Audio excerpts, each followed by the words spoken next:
Tickety-Boo news.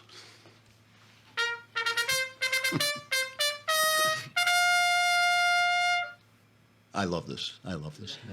All right, here's a story I found on Glenn Beck's The Blaze, which I love. Sarah Taylor at The Blaze. And the video is from a site called Now This News, okay? So they're holding a Trump rally. I think this is in Alabama, okay? They're holding a Trump rally, and a Black Lives Matter group goes marching past. And they're shouting at the group. And the Trump rally shouting at the group, Black Lives Matter shouting at the Trump people. And the guy on stage says, you know what? I'm going to invite you up to speak for 2 minutes. We don't always do this. So listen, give me the first cut of this as the Black Lives Matter guy gets up and starts to talk to this Trump rally while they jeer him. So what we are going to do is something you're not used to, and we're going to give you 2 minutes of our platform to put your message out. Now, whether they disagree or agree with your message is irrelevant.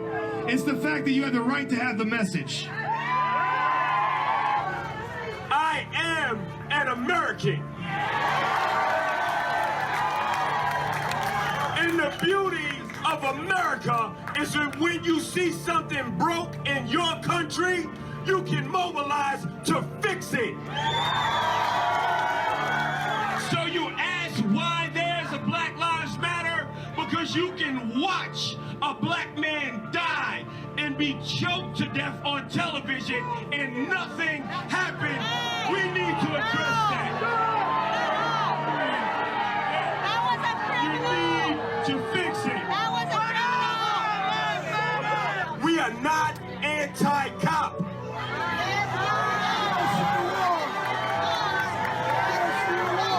We are anti-bad cop.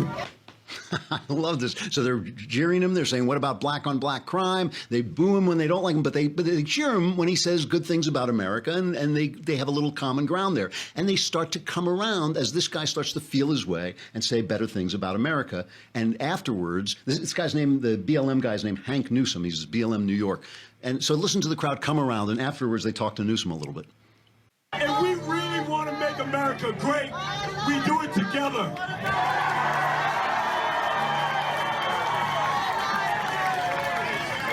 All right. USA! USA! USA! USA! USA! USA!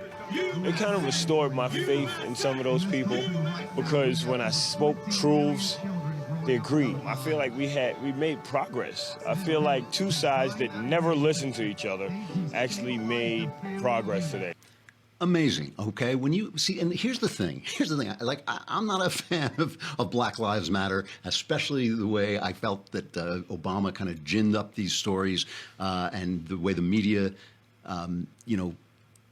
distorts all these stories. But when you see that guy, Newsom, shaking hands with the Trump guy who invited him on stage because he believed in free speech, you are watching two American men shaking hands, two all American men shaking hands, two men who disagree shaking hands. This, I swear to you, is what the media does not want. They do not want this to happen. They do not want us to hear each other. They keep saying, oh, Trump is a white supremacist. Ta-Nehisi Coates is writing, Trump is a white supremacist. That girl on ESPN, what was her name? Jamali something or other. Trump is a white supremacist.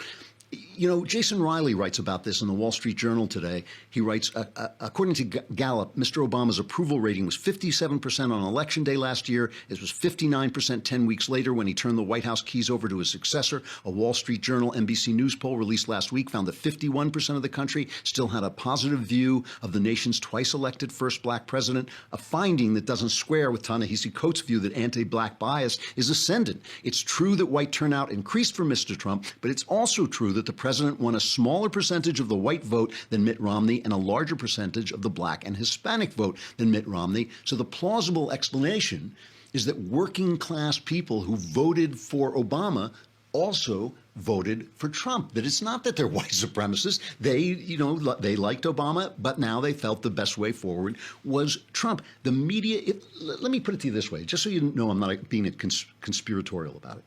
Donald Trump had made this remark that was a little clumsy after Charlottesville, where he said there are great people on both sides. And the media immediately assumed and pumped and is still pumping and will continue to pump the idea that he meant that there were great people in the Nazi and white supremacist movement. It was very clear to me that what Trump was saying, that there were great people on both sides of the question of whether to pull down statues. Great people who wanted statues pulled down because they represented things they didn't like. Great people who thought the statues should remain because they represented our history.